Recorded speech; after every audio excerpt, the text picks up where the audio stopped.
사랑하는데도 마음이 자꾸 아픈 관계가 있습니다. 자주 만나고 자주 이야기하고 늘 곁에 있는데도 돌아서면 허전해지는 관계. 왜 이렇게 애를 쓰는데 마음은 더 외로워질까요? 혹시 우리는 사랑이라는 이름으로 서로를 너무 가까이 끌어당기고 있는 것은 아닐까요? 부모와 자식이라는 이유만으로 늘 가까워야 한다고 믿어온 것은 아닐까요? 오늘 이 이야기는 사랑을 줄이자는 말이 아닙니다. 오히려 오래 사랑하기 위해 잠시 거리를 바라보자는 이야기입니다. 많은 부모들은 이렇게 말합니다. 나는 자식을 위해서라면 뭐든지 할 수 있어. 그 말 속에는 진심이 있습니다. 젊은 시절을 거의 다 바쳐 아이를 키웠고 자신의 욕심보다는 아이의 앞날을 먼저 생각하며 살아왔습니다. 그래서 중년이 지나고 노년에 접어들수록 삶의 중심에는 여전히 자식이 놓여 있습니다. 하루의 안부도, 기분의 좋고 나쁨도, 마음의 평온도 자식에게 달려있는 것처럼 느껴집니다. 문제는 바로 그 지점에서 시작됩니다. 자식을 너무 자주 만나고 너무 자주 들여다보고 너무 자주 걱정할수록 마음은 편안해지기보다 오히려 더 불안해집니다. 말 한마디에 서운해지고 표정 하나에 상처를 받고 작은 선택 하나에도 마음이 흔들립니다. 겉으로는 괜찮다고 말하지만 집에 돌아오면 마음이 무겁습니다. 왜 이런 일이 반복될까요? 불교에서는 이것을 집착이라고 말합니다. 집착은 소유하려는 마음이 아니라 기대하려는 마음에서 시작됩니다. 이 정도 했으면 알아줘야지 부모 마음을 조금은 이해해 줘야 하는 것 아닌가. 이 기대가 충족되지 않을 때 우리는 사랑받지 못한다고 느끼고 괴로워집니다. 그러나 자식은 이미 자신의 삶을 살아가는 존재입니다. 부모의 마음과 다른 선택을 할 수 있고 다른 속도로 살아갈 수 있습니다. 그 사실을 머리로는 알지만 마음은 쉽게 따라주지 않습니다. 여기서 중요한 질문 하나를 던져야 합니다. 우리가 괴로운 이유는 정말로 자식을 덜 만나서일까요? 아니면 자식을 내 마음대로 이해하고 싶어서일까요? 자주 만난다는 것은 관계를 유지하는 하나의 방식일 뿐 사랑의 깊이를 보장해 주지는 않습니다. 오히려 너무 잦은 만남은 비교와 평가, 잔소리와 오해를 낳기 쉽습니다. 오늘의 말투, 어제와 달라진 반응, 사소한 생활 습관까지 눈에 들어오기 시작하면 마음은 점점 예민해집니다. 그렇게 부모는 자신도 모르게 불안해지고 자식은 자신도 모르게 부담을 느끼게 됩니다. 이때 마음속에서 반복되는 생각이 있습니다. 내가 이렇게까지 하는데 이 생각이 계속 돌아갈수록 관계는 무거워집니다. 불교에서 말하는 고는 바로 이런 반복되는 생각에서 자라납니다. 상황이 괴로운 것이 아니라 상황을 붙잡고 놓지 못하는 마음이 괴로운 것입니다. 부모와 자식은 가장 가까운 인연이지만 동시에 가장 쉽게 상처를 주고받는 관계이기도 합니다. 기대가 크기 때문입니다. 기대가 크면 실망도 커지고 실망이 쌓이면 사랑은 서운함으로 변합니다. 그래서 어떤 부모는 말합니다. 자식이 있는데도 외롭다. 이 말은 자식이 없어서가 아니라 마음이 너무 묶여있기 때문에 나오는 말입니다. 오늘 이 이야기를 들으며 누군가는 마음이 불편해질 수도 있습니다. 그럼 자주 만나지 말라는 말인가? 부모가 참아야 한다는 이야기인가? 아직 답을 서두를 필요는 없습니다. 지금은 다만 한 가지 사실만 가만히 바라보면 됩니다. 너무 가까이 있을수록 사랑이 커지는 관계도 있지만 너무 가까이 있어서 숨이 막히는 관계도 있다는 사실입니다. 이 영상의 여정은 여기서부터 시작됩니다. 자주 만나지 않아도 사랑이 이어질 수 있는 방법. 거리를 두어도 마음이 멀어지지 않는 관계. 그리고 무엇보다 자식을 통해서가 아니라 자기 자신의 마음으로 평온해지는 길. 다음 이야기에서는 사랑이 언제부터 통제가 되었는지, 그리고 그 통제가 어떻게 우리를 지치게 만드는지 조금 더 깊이 들여다보겠습니다. 사랑은 언제부터 이렇게 무거워졌을까요? 처음에는 걱정이었고, 그 다음에는 조언이었고, 어느 순간부터는 간섭이 되었습니다. 부모는 여전히 사랑하고 있다고 느끼지만은 자식은 점점 숨이 막힌다고 느끼는 순간들이 늘어납니다. 이 차이는 어디에서 비롯되는 것일까요? 많은 부모들은 말합니다. 내가 해봐서 아는 거야. 너를 위해서 하는 말이야. 이 말에는 경험에서 나온 진심이 담겨 있습니다. 그러나 그 진심이 전달되는 방식은 종종 다르게 받아들여집니다.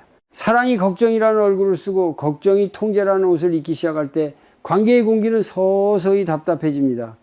불교에서는 마음이 불안할수록 밖을 붙잡으려는 성향이 강해진다고 말합니다. 자신의 마음이 흔들릴수록 타인을 통해 안정을 얻고자 합니다. 자식의 삶이 잘 굴러가고 있는지, 문제는 없는지, 혹시라도 잘못된 선택을 하고 있는 것은 아닌지 계속 확인하려 듭니다. 이때 부모 스스로는 알아차리지 못합니다.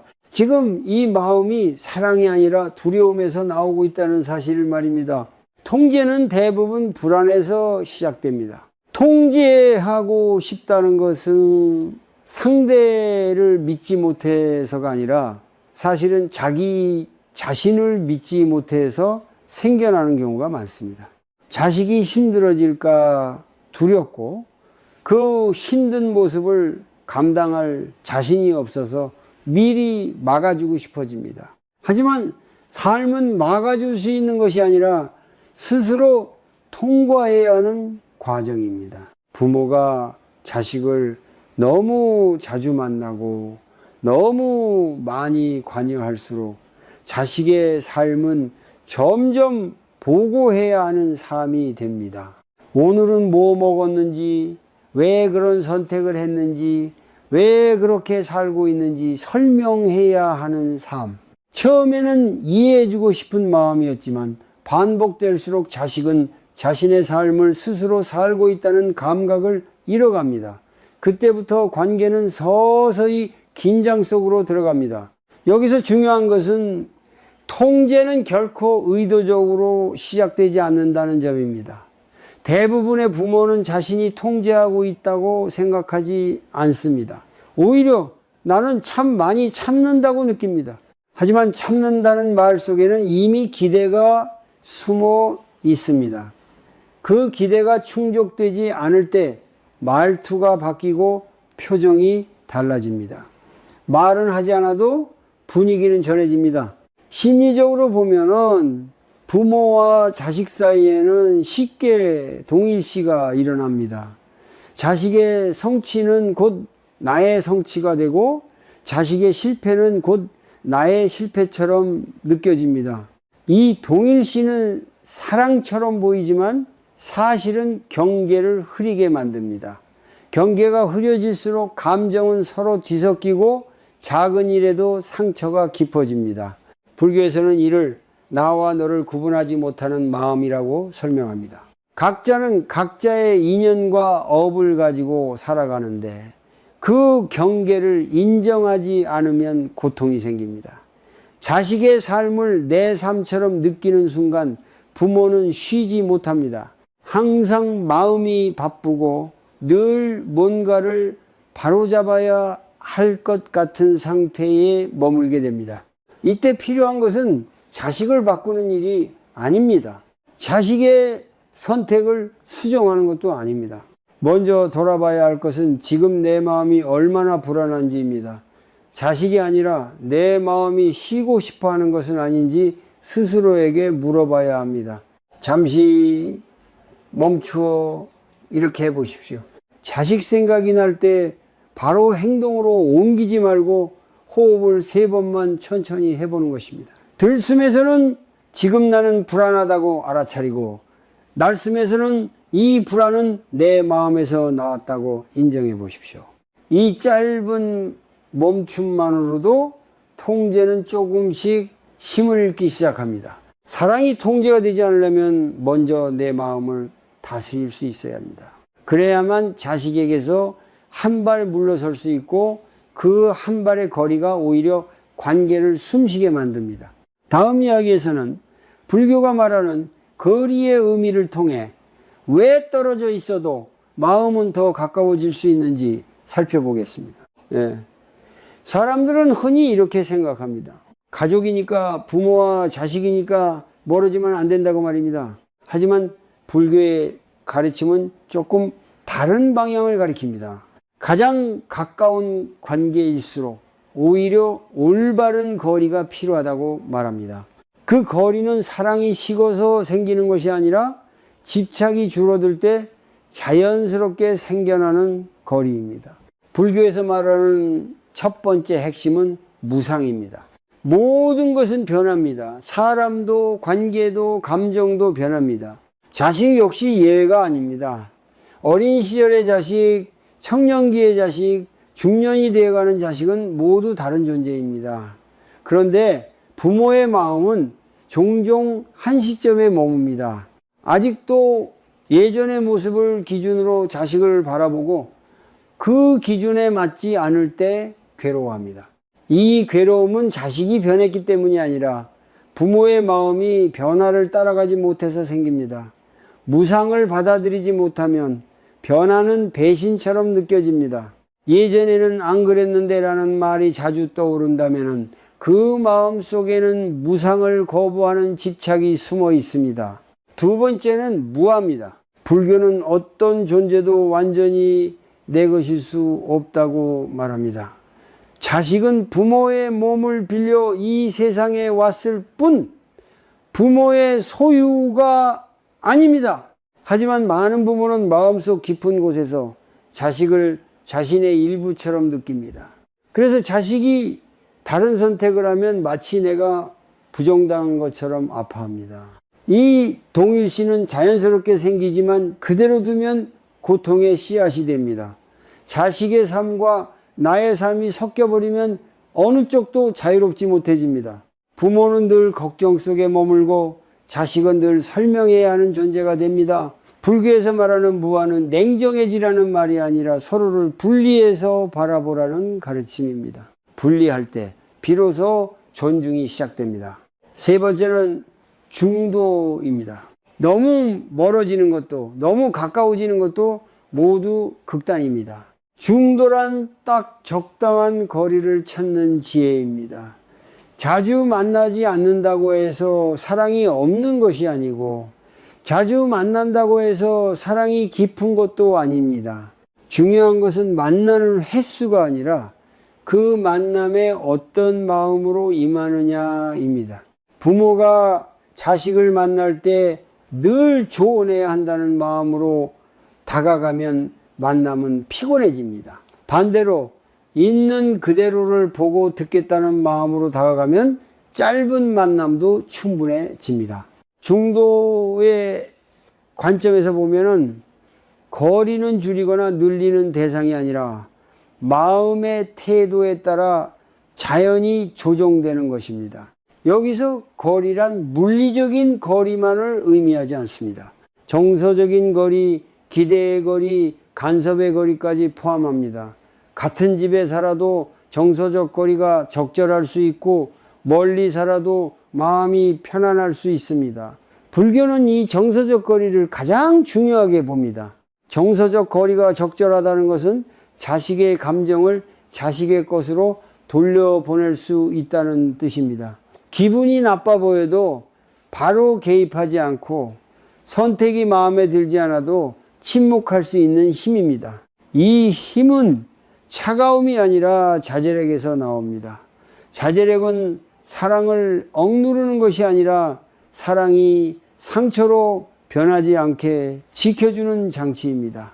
이쯤에서 스스로에게 조용히 물어보면 좋겠습니다.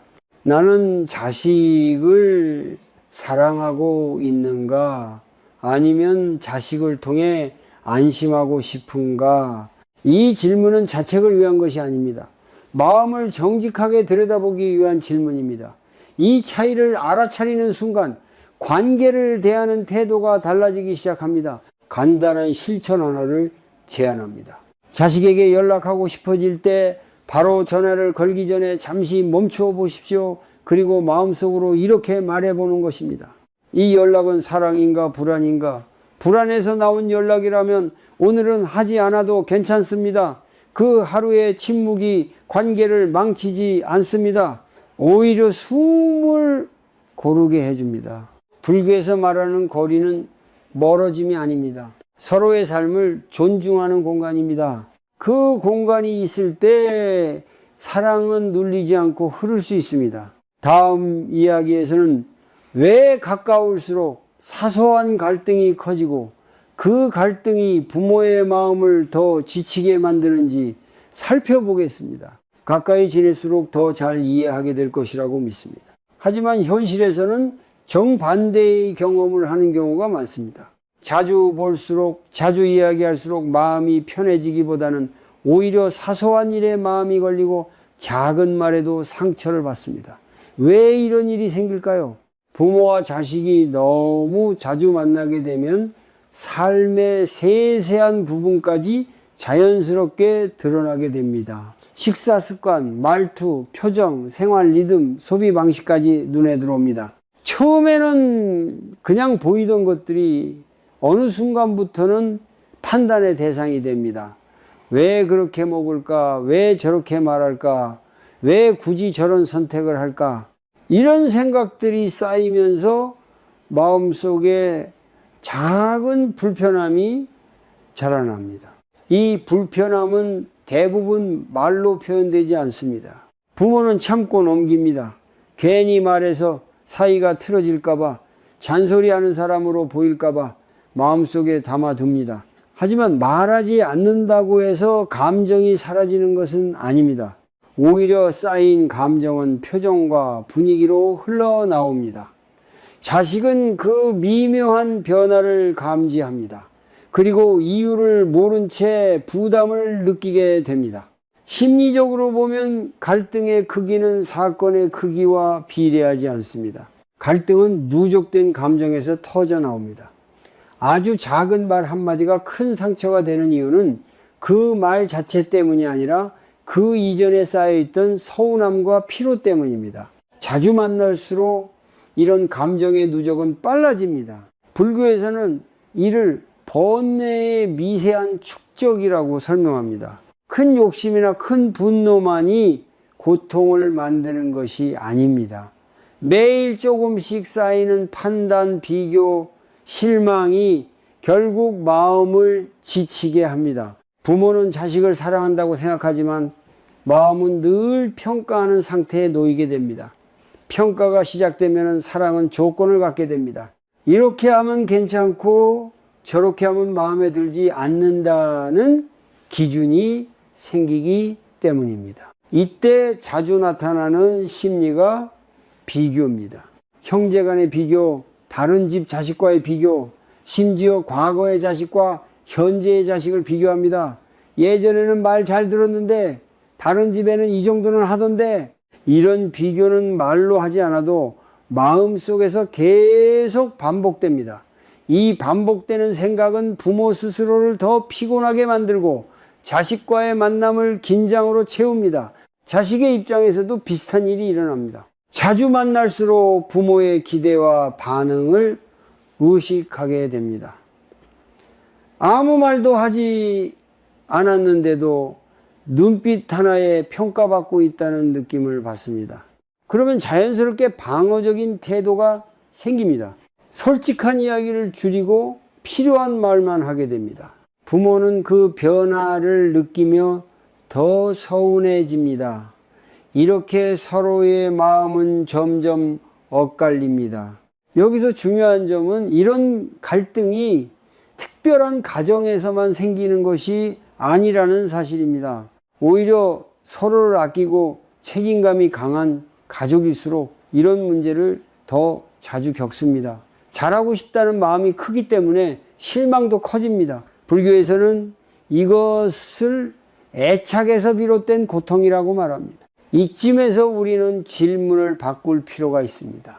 왜 우리 사이가 이럴까가 아니라 우리는 너무 자주 서로의 삶에 들어가 있는 것은 아닐까. 거리를 둔다는 것은 무관심해진다는 뜻이 아닙니다.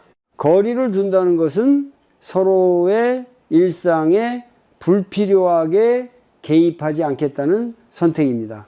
그 선택은 차가움이 아니라 배려에서 나옵니다.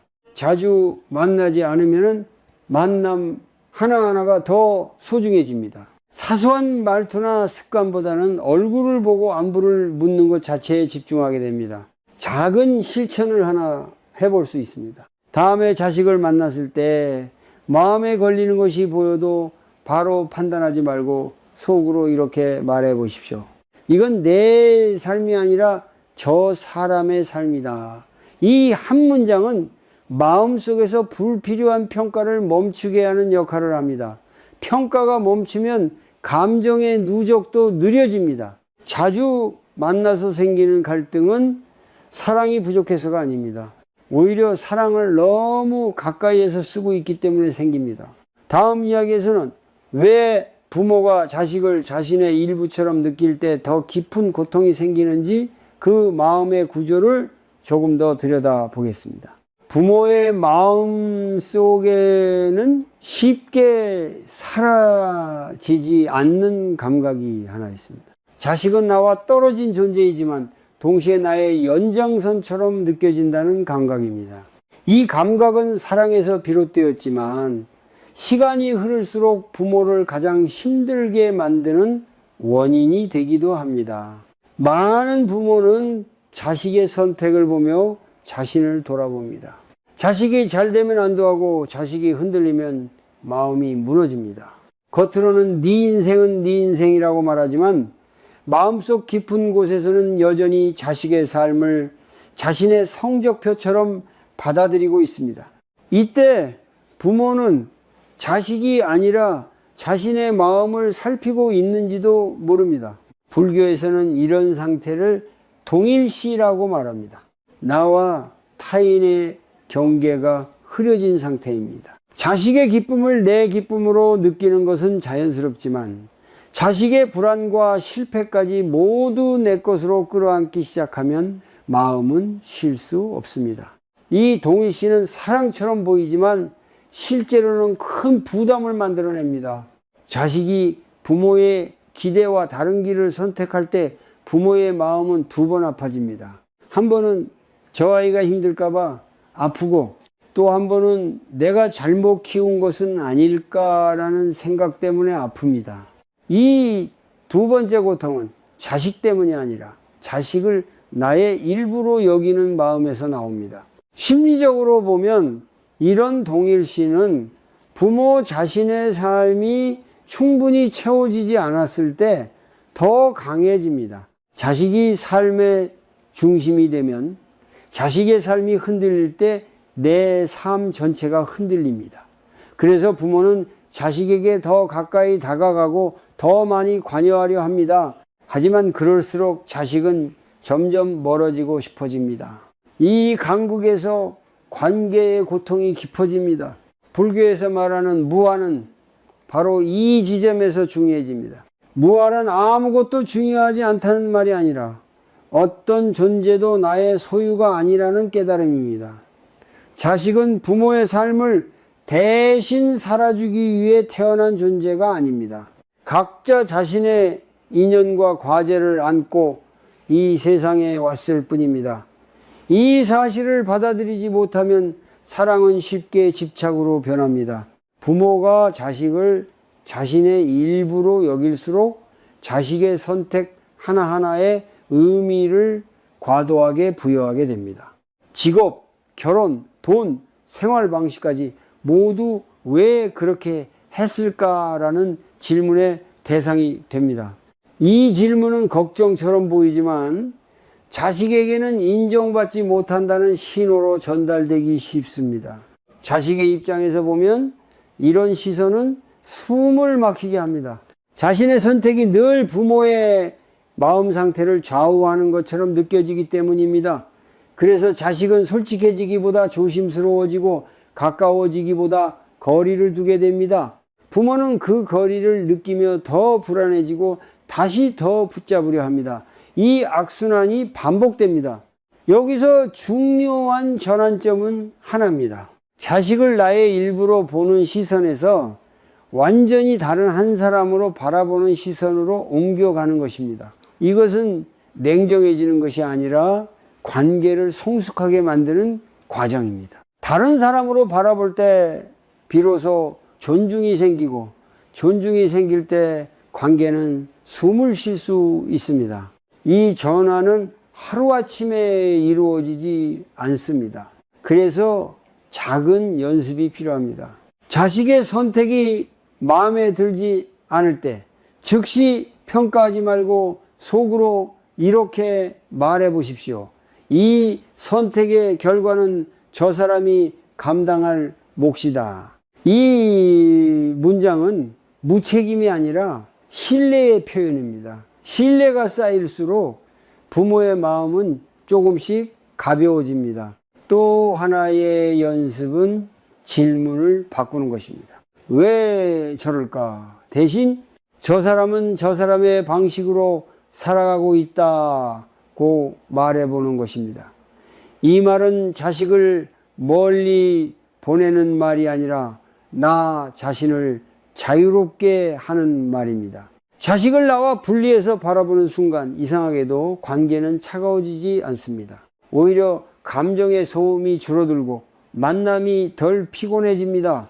부모의 마음이 가벼워질 때 자식도 마음을 내려놓습니다.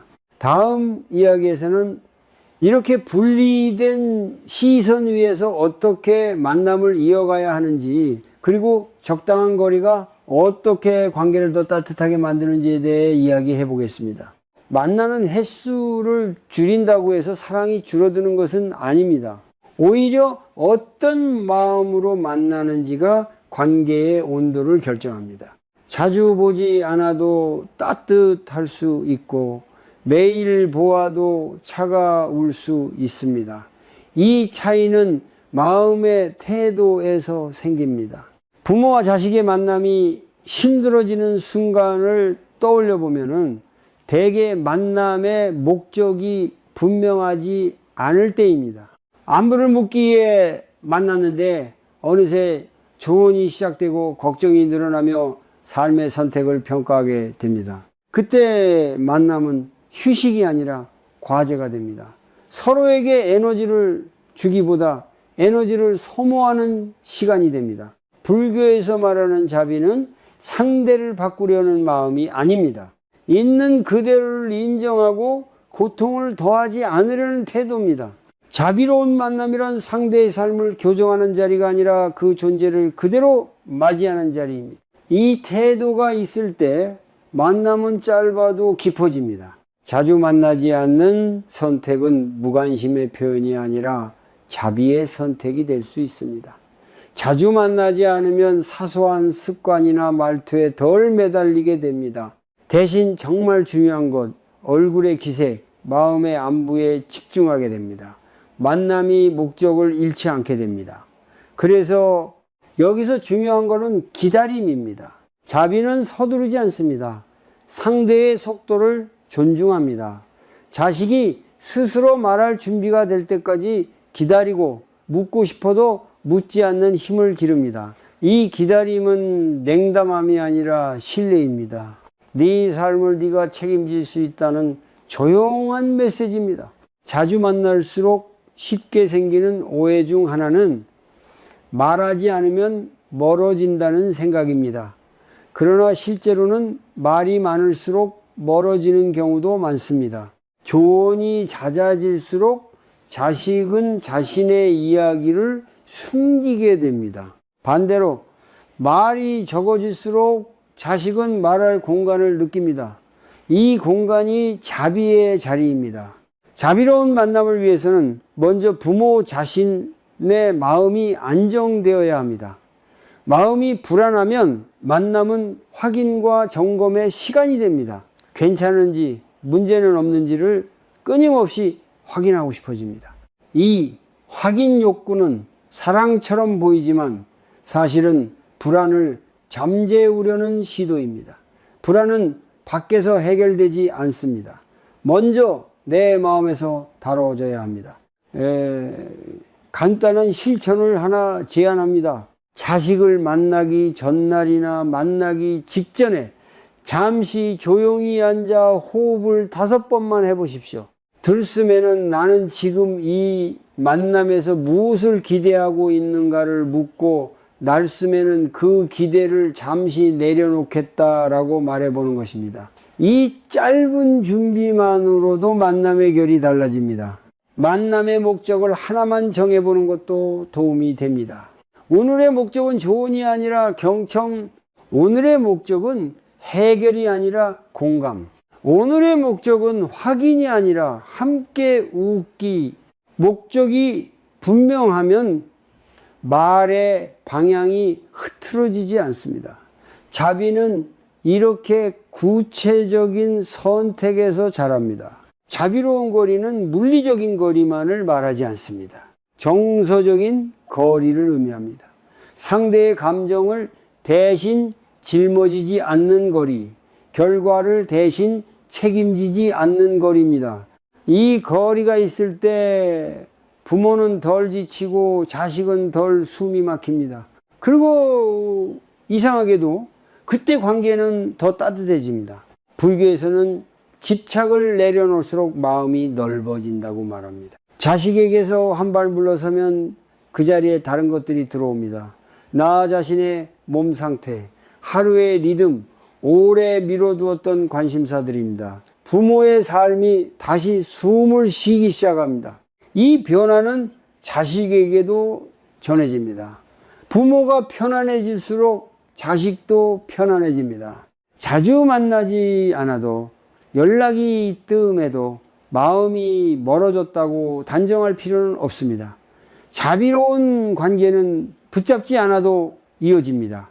서로의 삶을 존중하는 마음이 바탕에 있을 때 거리는 오히려 신뢰의 증거가 됩니다. 다음 이야기에서는 이런 자비로운 거리 위에서 부모가 자신의 마음을 돌보는 구체적인 방법, 그리고 그 과정이 어떻게 관계 전체를 건강하게 만드는지 살펴보겠습니다. 자식과의 거리를 조금 두기로 마음먹은 뒤에도 마음은 쉽게 조용해지지 않습니다. 몸은 떨어져 있는데 생각은 여전히 자식 곁을 맴돕니다. 잘 지내고 있을까? 혹시 힘든 일은 없을까? 내가 도와줘야 하는 건 아닐까? 이런 생각은 하루에도 여러 번 반복됩니다. 멈추고 싶어도 멈춰지지 않는 마음의 습관입니다. 불교에서는 이것을 번뇌의 반복이라고 말합니다. 같은 생각이 계속 돌아가는 이유는 문제가 해결되지 않아서가 아니라 마음이 안심하지 못하기 때문입니다. 이때 중요한 것은 생각의 내용을 바꾸는 것이 아니라 생각을 대하는 태도를 바꾸는 것입니다. 생각을 없애려 할수록 오히려 더 커집니다. 먼저 알아차리는 것이 필요합니다. 이 부분에서 가장 먼저 해야 할 연습은 생각과 나를 분리하는 것입니다. 자식 생각이 떠오를 때 내가 이런 생각을 하고 있구나 라고 속으로 말해 보십시오. 왜 이런 생각을 하지? 라고 자책할 필요는 없습니다. 그저 하나의 현상으로 바라보는 것입니다. 이 단순한 거리 두기가 생각의 힘을 약하게 만듭니다. 다음 단계는 호흡입니다. 숨은 언제나 지금 이 순간으로 돌아오게 해줍니다. 자식에 대한 걱정이 밀려올 때 호흡을 3번만 천천히 해보십시오. 들숨에는 지금 여기라고 마음속으로 말하고 날숨에는 생각을 내려놓는다고 말해보십시오. 이 연습은 마음을 억누르는 것이 아니라 생각의 흐름을 잠시 쉬게 하는 역할을 합니다. 이때에 자주 나타나는 또 하나의 마음은 죄책감입니다. 이렇게 신경을 덜 써도 되나? 부모로서 무책임한 것은 아닐까? 이 죄책감은 사랑에서 나온 것이지만 오래 붙잡고 있으면 스스로를 괴롭히는 채찍이 됩니다. 불교에서는 자비를 타인에게만 쓰지 말고 자신에게도 쓰라고 말합니다. 자신에게 가혹한 마음은 결국 관계 전체를 지치게 만듭니다. 자비의 관점에서 보면 자식을 걱정하지 않는 것이 아니라 걱정에 끌려가지 않는 것이 중요합니다. 걱정이 올라오면은 지금 걱정하고 있구나라고 알아차리고 그 감정을 그대로 두는 연습을 합니다. 밀어내지도 따라가지도 않습니다. 감정은 억누르지 않아도 따라가지 않아도 자연히 잦아듭니다. 하루에 한 번 짧은 시간을 정해보는 것도 도움이 됩니다. 예를 들어 하루 중 10분만 자식 걱정 시간으로 정합니다. 그 시간에는 마음껏 생각해도 괜찮습니다. 하지만 그 시간이 지나면 다시 현재의 일로 돌아옵니다. 이 연습은 생각을 통제하려는 것이 아니라 생각의 경계를 만들어주는 연습입니다. 경계가 생기면 마음은 덜 휘둘립니다. 또 하나 중요한 연습은 몸을 돌보는 것입니다. 생각이 많아질수록 몸은 긴장해 있습니다. 어깨가 굳고 숨이 얕아지고 잠이 얕아집니다. 이럴 때는 마음을 설득하려 하지 말고 몸부터 풀어주는 것이 좋습니다. 가벼운 산책, 스트레칭, 따뜻한 차 한 잔도 충분한 수행이 됩니다. 몸이 조금 느슨해지면 마음도 자연히 따라옵니다. 불교 수행에서 강조하는 지금 여기는 거창한 깨달음이 아닙니다. 설거지를 하며 물의 온도를 느끼고 밥을 먹으며 씹는 감각을 느끼는 것, 이런 작은 순간들이 생각의 반복을 끊어주는 힘을 가집니다. 자식 생각이 날 때마다 현재의 감각으로 돌아오는 연습을 해보십시오. 이 과정에서 중요한 태도는 성과를 기대하지 않는 것입니다. 오늘은 잘 되다가도 내일은 다시 마음이 흔들릴 수 있습니다. 그것이 실패는 아닙니다. 마음은 원래 그렇게 움직입니다. 불교에서 말하는 수행은 잘 되는 날을 늘리는 것이 아니라 흔들리는 날에도 자신을 비난하지 않는 연습입니다.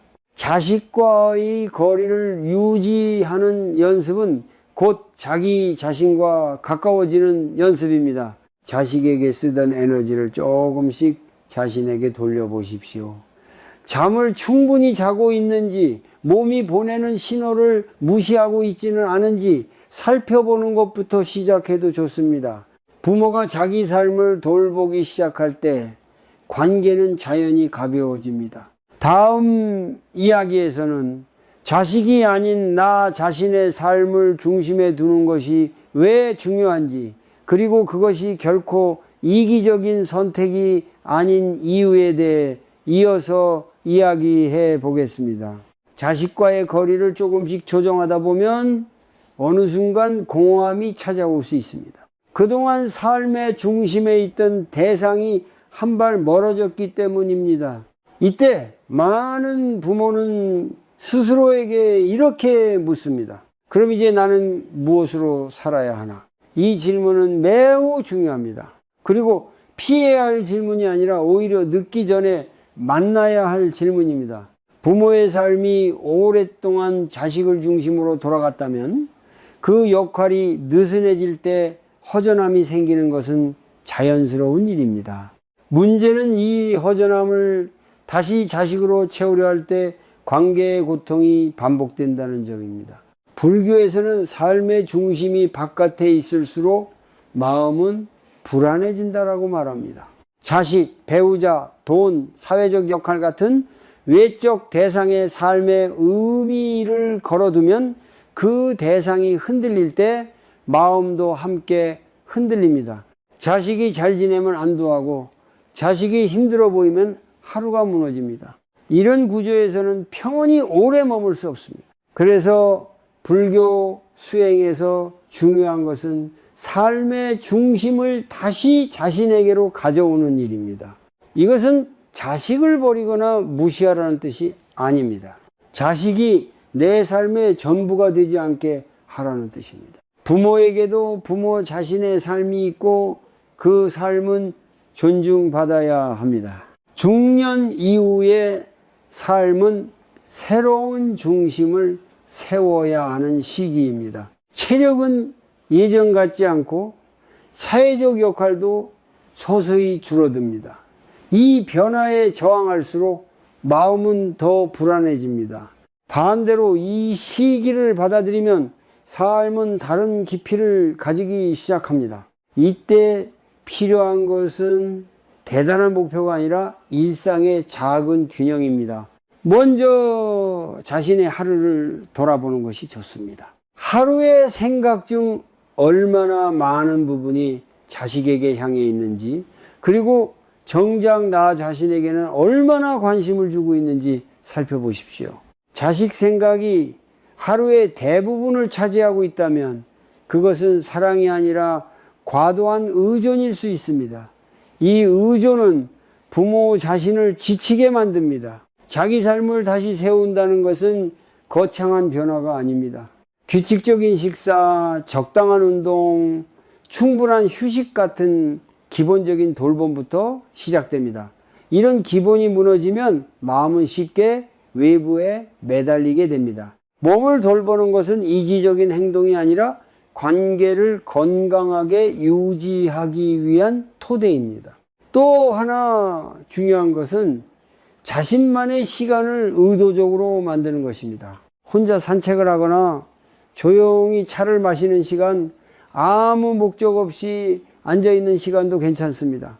이 시간은 비워진 시간이 아니라 마음을 회복하는 시간입니다. 처음에는 어색하고 쓸쓸하게 느껴질 수 있지만 익숙해질수록 마음의 소음이 줄어듭니다. 불교에서는 고독을 피해야 할 것으로 보지 않습니다.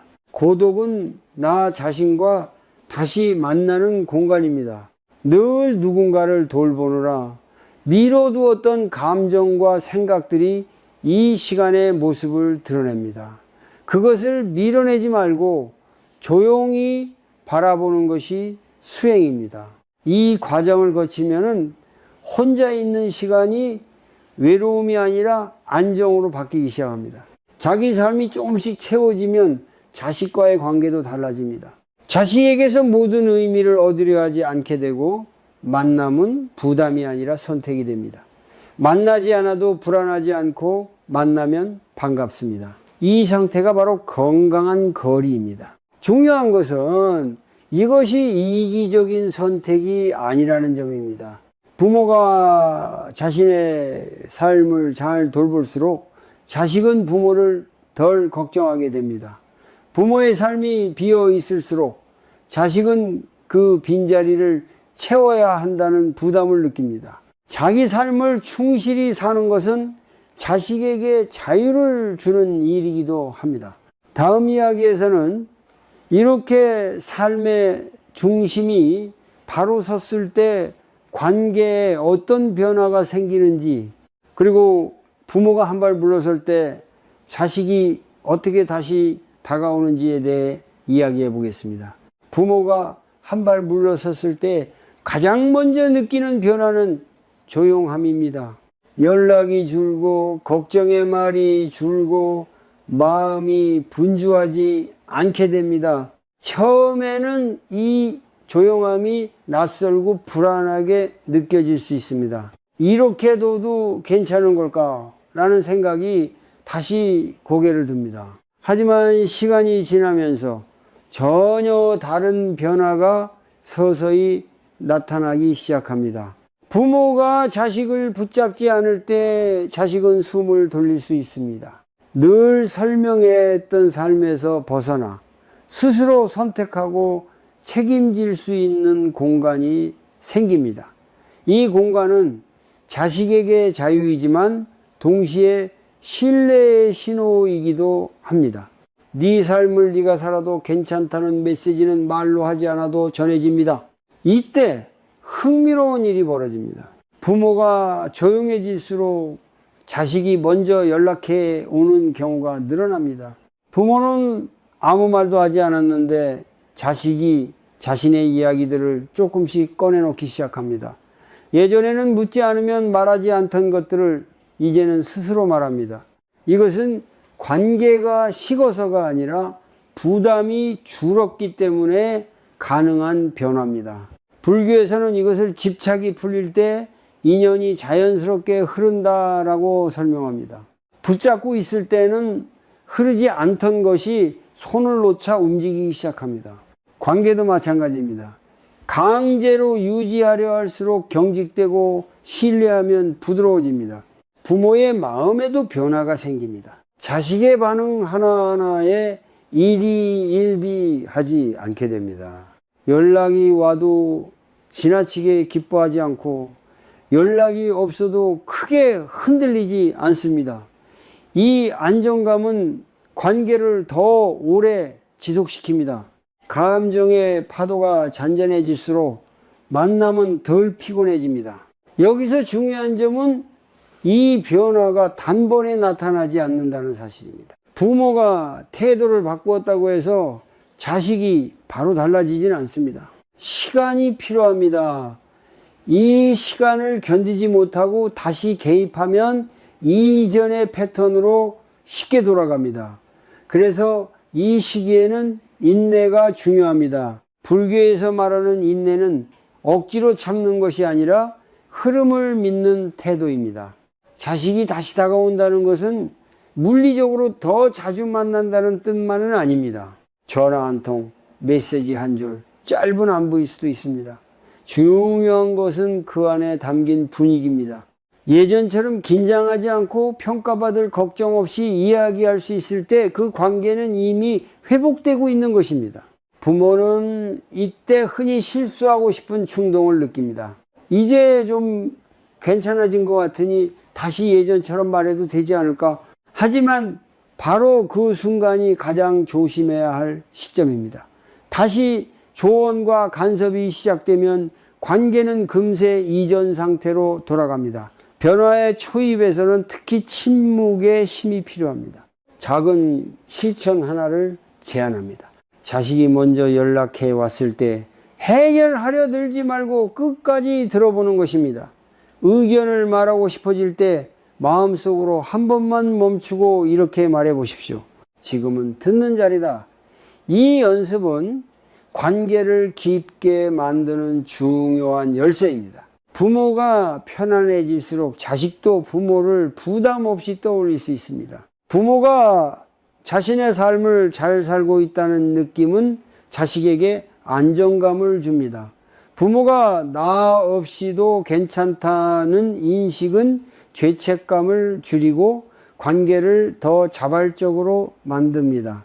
이 자발성이 관계를 오래가게 합니다. 불교에서는 인연을 억지로 만들지 말라고 합니다. 지금의 거리가 필요하다면 그 거리를 존중하는 것이 지혜입니다. 그 지혜 위에서 다시 만나는 인연은 이전과 다른 깊이를 가집니다. 다음 이야기에서는 이 모든 과정을 돌아보며 부모와 자식이 오래 평안하게 이어지기 위해 꼭 기억해야 할 한 가지 핵심을 정리해 보겠습니다. 부모와 자식의 관계에서 가장 어려운 일은 사랑을 줄이는 것이 아니라 방향을 바꾸는 일입니다. 사랑이 식어서 거리를 두는 것이 아니라 사랑이 다치지 않게 하기 위해 거리를 선택하는 것. 이것이 이 이야기의 핵심입니다. 지금까지 우리는 한 가지 질문을 계속해서 마주해 왔습니다. 왜 자주 만나는데도 마음은 더 아파지는가? 그 답은 자주 만남 자체에 있지 않았습니다. 기대, 집착, 불안, 통제, 그리고 자기 삶의 중심을 잃어버린 마음에 있었습니다. 이 마음들이 겹칠수록 만남은 사랑이 아니라 피로가 됩니다. 불교에서는 고통의 원인을 밖에서 찾지 말라고 합니다. 자식이 변해서가 아니라 내가 붙잡고 있는 마음이 변하지 않아서 괴로움이 생긴다는 가르침입니다. 이 사실을 받아들이는 순간 관계를 바라보는 시선이 달라집니다. 바꾸어야 할 대상이 자식이 아니라 나의 마음임을 알게 되기 때문입니다. 부모와 자식은 평생 이어지는 인연이지만 같은 방식으로 이어질 수는 없습니다. 아이였을 때의 관계, 성인이 되었을 때의 관계, 중년 이후의 관계는 모두 달라야 합니다. 그 변화에 맞게 거리도 달라져야 합니다. 거리를 조정하지 않으면 관계는 성장하지 못하고 갈등만 반복됩니다. 이제 한 가지 분명히 말할 수 있습니다. 자주 만나지 않아도 사랑은 유지될 수 있습니다. 자주 만나지 않기 때문에 오히려 더 존중할 수 있습니다. 거리는 사랑의 반대말이 아니라 성숙한 사랑의 조건입니다. 부모에게 필요한 마지막 태도는 신뢰입니다. 자식을 신뢰하고 그 신뢰를 행동으로 보여주는 것. 묻지 않아도 기다릴 수 있고 개입하지 않아도 지켜볼 수 있는 힘입니다. 이 힘은 하루아침에 생기지 않습니다. 하지만 반복된 선택 속에서 조금씩 자랍니다. 작은 정리를 하나 해보면 좋겠습니다. 자식에게 하고 싶은 말이 떠오를 때 세 가지 질문을 던져보십시오. 지금 이 말이 꼭 필요한가? 이 말이 관계를 더 가볍게 하는가? 이 말이 나의 불안을 덜기 위한 것은 아닌가?